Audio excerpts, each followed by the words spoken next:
I refuse to not be first. Do we do enough? Well, I never shut up about it. It must have been about 16, 17. We nicked their guilt rings. Right, the bouncer's guilt ring. This is no good for me. That's the reality. If you want the honest truth, and I see it every day. This is Umar Ahmed for IFL TV, proudly sponsored by Everlast. Me and Gareth both thought we'd have a couple of days off since the Joshua fight night, which was very busy in the fight week, obviously over the weekend and last week. But as is boxing, we're speaking right now due to some breaking news surrounding Amir Khan, who tested positive for a banned substance in relation to the Kell Brook fight. It was a UKAD test. Obviously, he denies having this substance in his body intentionally. Just get your immediate thoughts to this, Gareth, please.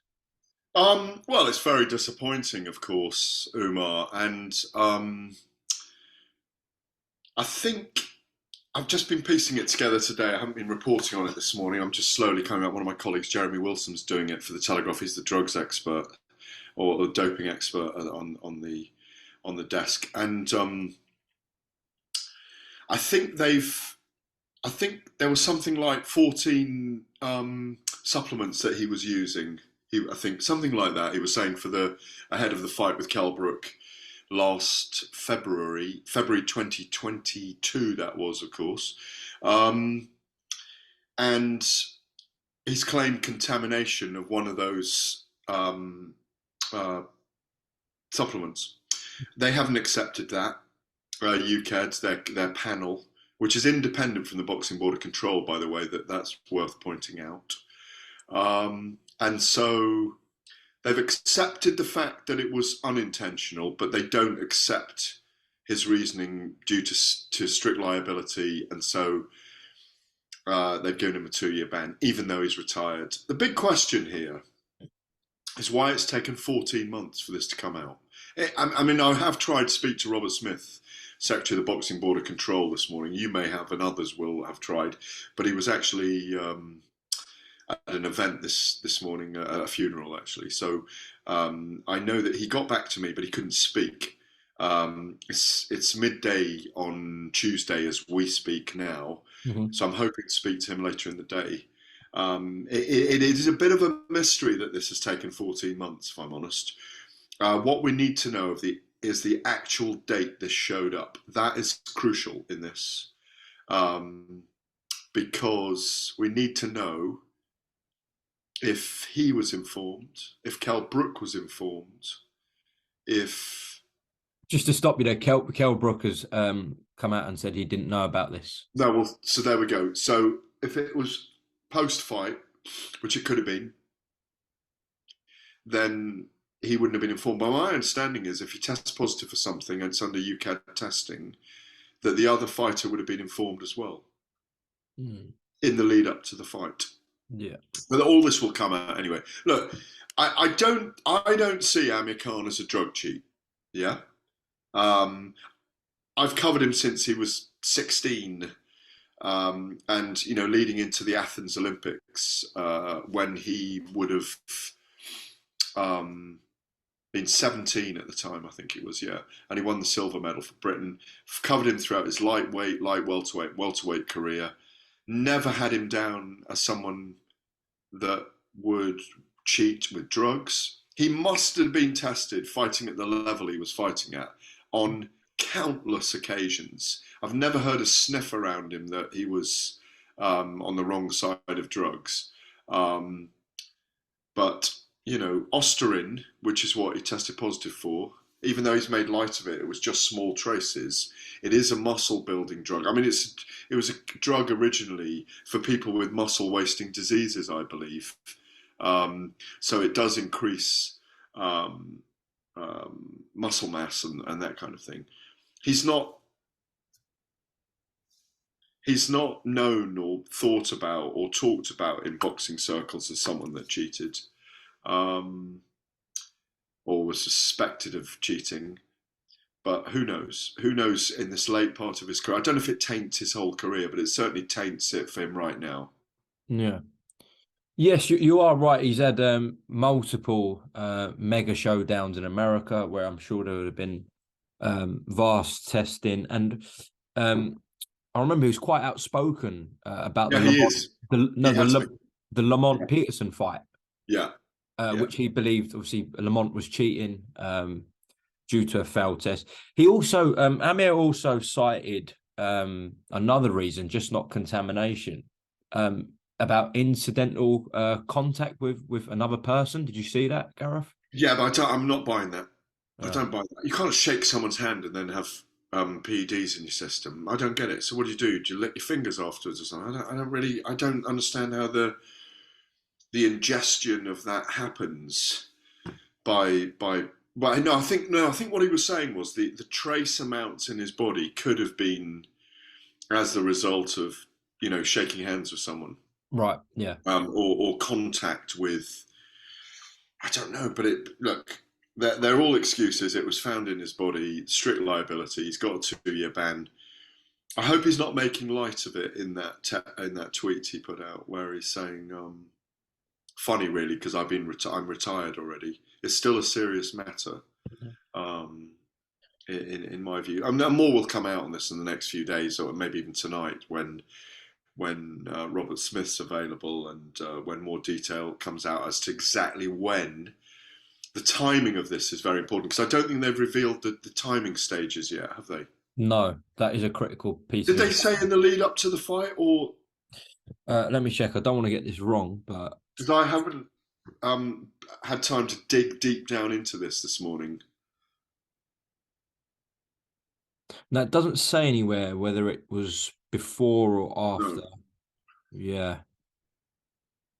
It was just says in a UKAD test following his loss to Kell Brook. Yeah, so it was probably a post-fight test, then. That's why Calbrook wasn't informed, because it was irrelevant to the build-up of it. So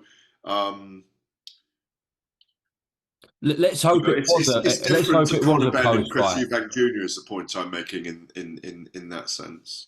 Let's hope it was a post-fight, because then at least the board didn't do anything wrong prior to the fight in terms of informing people. No, the board would have been informed. So would the opponent have been informed. No, but that's what I'm saying. It's become very clear, though. It's become very clear in the Conor Benn, Chris Eubank case that if you test positive leading into a fight, then the other side is informed. They weren't informed of the WBC Cares test, but they were informed of the other test. Well, Kell has claimed that he wasn't informed, so this must have been a post-fight. Yeah, it looks that way. Yeah, unless something has gone drastically wrong, which we hope isn't the case. Right, you talked about his legacy, Amir. There, if I don't know whether he's gonna, because he's a retired fighter, I don't know whether he's gonna get lawyers and spend legal fees on this to try and prove his innocence. If nothing moves from this, i.e., this sticks, and the UKAD ruling is how it is, and Amir can't prove any innocence, if you like, do you think this does tarnish his legacy, Gareth? Well, I mean, it tarnished it in the sense that he's had a ban for 2 years. I'm surprised he's had a ban for 2 years when he hasn't got a license at the moment, actually. I doubt whether he's got a license unless he renewed it with the board. That'd be interesting to know as well. Yeah, it tarnishes it to a certain extent, but it doesn't tarnish his entire career. People will surmise, if they see him as doing this deliberately, that at the age of 35 he'd succumbed to someone saying, "Oh, you should try this, or it'll make you better at this age. You won't be caught with it." But we don't know, and I think he's already had lawyers for his scenario, for his situation. They've represented him. I did read briefly earlier that he did have representation from a legal firm, and that they had that defence, that he thought it was from contaminated supplements, and that's the evidence he's put forward. But UKAD in their panel have not accepted it.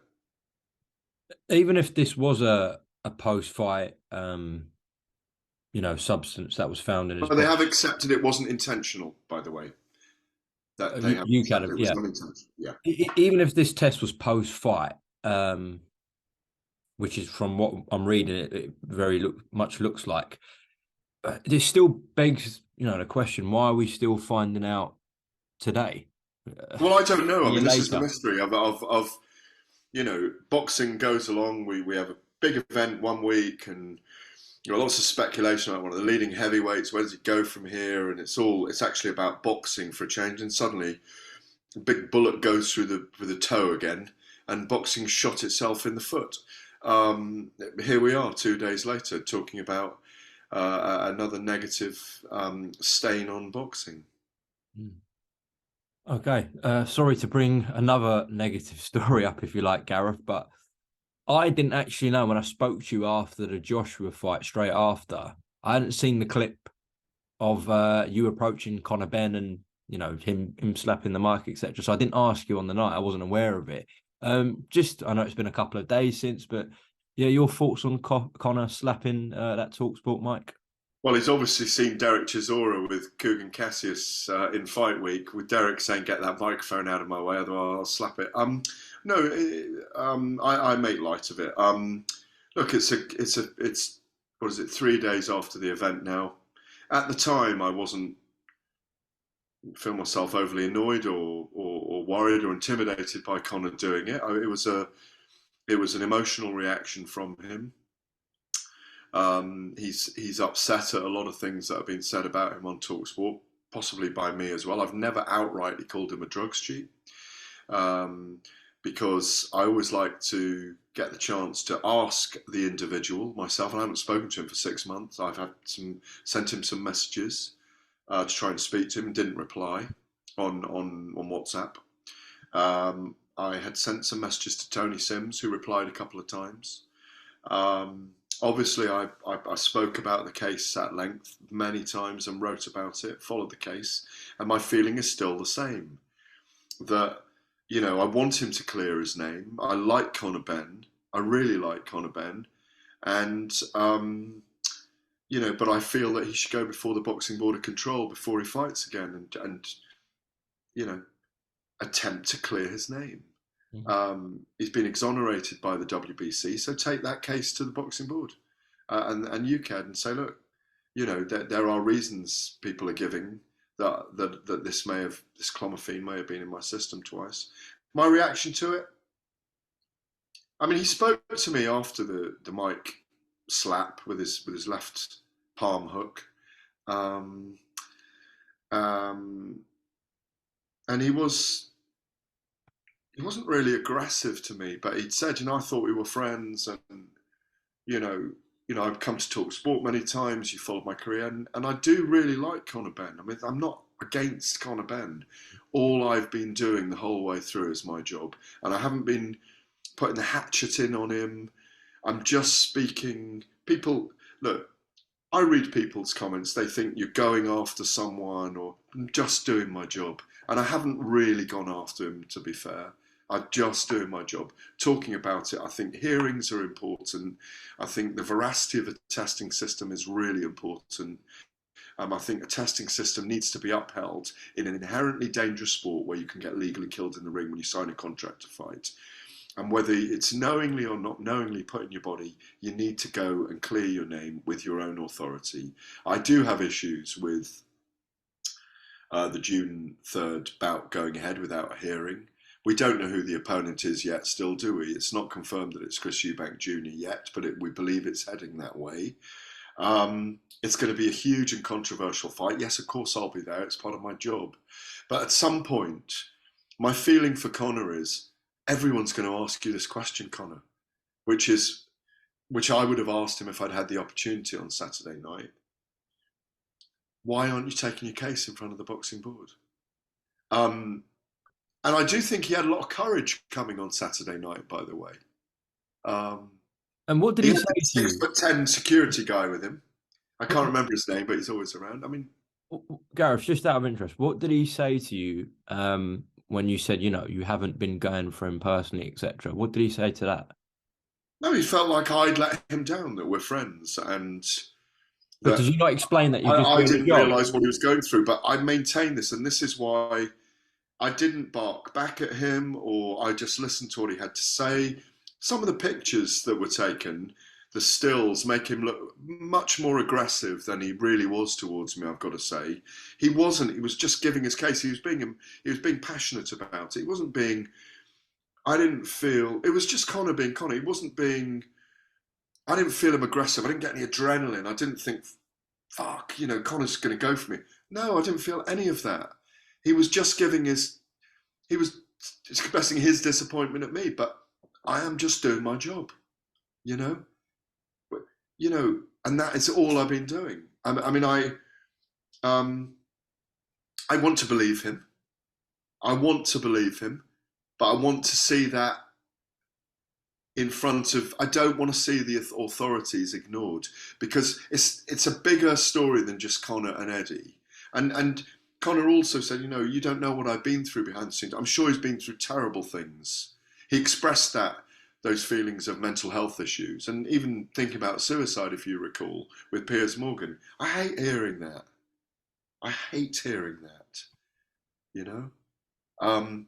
But all I have done all the way through is my job. Because I've been asked about this 4 or 5 times a week for the last 6 months, and all I'm doing is giving my opinion, I think fairly, based on what I do as a broadcaster, a journalist, and as a correspondent.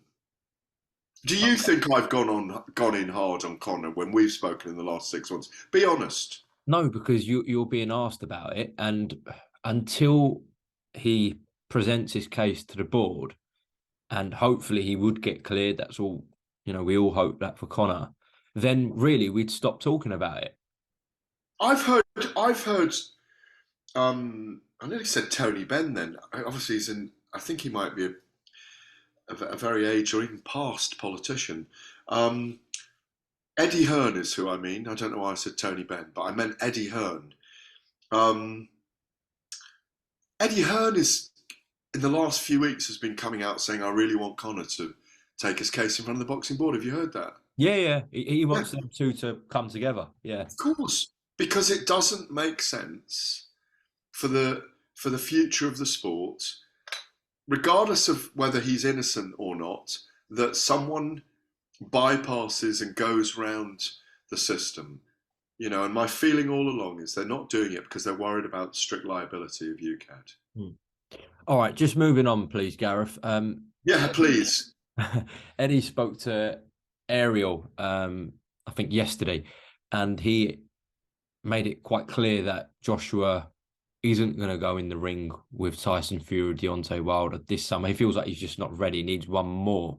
And he named Otto Wallin, Dillian Whyte, and Joe Joyce as 3 potential opponents for this summer. Do you still think they're too risky, potentially, those 3? Well, I'd throw Tom Schwartz in there as well. Tall, upright heavyweights. Otto Wallin, Dillian Whyte, or Tom Schwartz, doable. Not Joe Joyce. We did not see. Not Joe Joyce. Not Joe Joyce. Not Joe Joyce.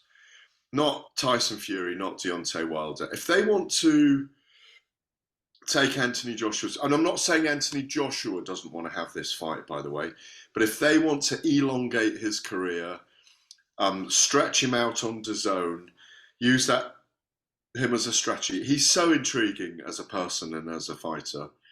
I think he kind of said it to Laura Woods when you weren't able to, when he clearly didn't want to speak to you afterwards, but he's happy to sit there cuddling up to Laura Woods on the sofa. I don't blame him. Very funny. Laura's fantastic. No, I mean, I've known Laura a very long time. She's become a brilliant presenter, and she's got such a charismatic way with her. And Anthony, there was a bit of flirting going on, wasn't there? I mean, it was, but it was kind of fun, and it was nice to see Anthony Joshua relax. And what it did was it made him open up. And I think he's wrong to bang on about the media outlets. And I'm sorry, you are brilliant at what you've done, Anthony. You've built a career for yourself. You've been extraordinarily successful. But without the media, you would not have the same resonance. You can't ignore what the media do and don't do. But I take his point as well. He's fed up with the criticism. But the trouble is, he's such a big figure. I go back to this the whole time. He won super heavyweight gold at the London Olympics. It made him an overnight, or it happened over the 2 weeks, 3 weeks. It made him an overnight British sporting superstar. And within 16, 17 fights, he'd had the great clash with Dillian Whyte. By 2017, he was fighting Vladimir Klitschko at Wembley Stadium in that first eruption of big stadium fights that he created. I mean, I remember I was on BBC Radio 4's Today programme in the morning of that fight against Klitschko with John Humphreys or someone talking about, John Humphreys, Yeah. But a huge political figure on the Today programme on Radio 4 on Saturday morning discussing why this was so fascinating. He had truly crossed over, not with us, not with the sports fans, not with the boxing fraternity and sorority. He'd crossed over into the true mainstream, into the adult political world of BBC Radio 4. And there he's gone on. And now, because he carries scars from his career and he's on his third trainer in 3 fights and he's learning under a new trainer and he wasn't allowed off the leash. I'd like to see him off the leash the last 3 or 4 rounds, really going for it. He's not putting his combinations together at the moment. I've forgotten the original question here and I'm just kind of rambling on. But the question was... the opponent. Yeah. Those, don't put him in with Joe Joyce right now. Don't put it... Well, it's promoter speak. I'd love to see him have the big fights, but I think it's an end game if he has the big fights. I think the way he's boxing at the moment, he hasn't been able to get that knockout. He hasn't had a knockout since Kubrat Pulev in round 9, wasn't it? In 2020, I think it was. And I was there. I was working for DAZN on the day. I did the post-fight interview with him and Eddie. I think he could have got Kubrat Pulev out there in the 4th round. Remember, he was beating him up in the 4th, I think it was, or 5th, and it took him till the 9th to stop him. The power is all there, but that man who let his hands grow in a carefree manner between 2015 and 2018 is different now in the ring. Dillian Whyte, Povetkin, Vladimir Klitschko, they were much more exciting styles. And when he was in exchanges, he went for it, Whereas I felt against Jermaine Franklin, who was very good on the night, by the way, made himself a very small target, made some of the shapes that Andy Ruiz had made. When Anthony Joshua did throw combinations, the few times that he did later in the fight, when he was caught, he retreated and went back into his shell again. And I'm not knocking him. It's just where he is right now. And we don't know if he's going to get better from this, or we don't know if this is it now. Or I think people would enjoy Dillian Whyte next, but it may not even be Dillian Whyte next. And Dillian made some comments on Saturday night. It was good to have him there. It was a great night in lots of ways because there was so much going on all around the place. He said Dillian's point was that he thinks Joshua's lost his killer instinct, and that is, you can make that argument, Okay, Gareth, thank you very much for your time. Okay, I thought there was more. By the way, I'm really pleased that Chris Billum-Smith and Lawrence Coley Great fight. Has been announced. Has it been announced already or not? It has been announced. Good. Okay, because I did know about it. I didn't want to break it. Yeah. Without them having because they've got the press conference today, haven't they? So they're doing it now. Yeah. They're just doing it now. Yeah, I can't make it today, but I did know about it, and I think Chris Billum-Smith will really push Lawrence. Actually, I'm looking forward to it. Bournemouth, May 27, isn't it? Bournemouth Football Stadium. We'll be down on the beach, baby. Well, I actually won't be there. I'm not. Where are you going then? I'm in Marbella that weekend, actually. So what? Down on the beach, baby. Yeah, but well, you could be a Bournemouth beach, but pina colada in hand. All right, Gareth. Look, it's an interesting one actually. 2 friends, if you like, and now fighting. Well, they are, but this is what we should see. They obviously worked under Shane McGuigan in the same gym, and I know they boxed a lot of rounds together. But I remember Chris Billum-Smith speaking to me about a year ago, maybe less than that, saying, I can't fight Lawrence, we're too close. Yeah. But since Lawrence moved to Dubai, now he's with Sugar Hill, it's good that they're fighting. I mean, I think Chris is #1 challenger now after the defeat to David Light, isn't he? a defeat of David Light. And Richard Riakporhe is just below that with the WBO. So it's good. It's really good. Okay, Gareth, thank you very much for your time, and we shall speak soon, hopefully. Thank you. Because I refuse to not be first. Do we do enough? Well, I never shut up about it. It must have been about 17, 16, 17. We nicked their guilt rings. Right, the bouncer's guilt rings. This is no good for me. That's the reality. If you want the honest truth, and I see it every day,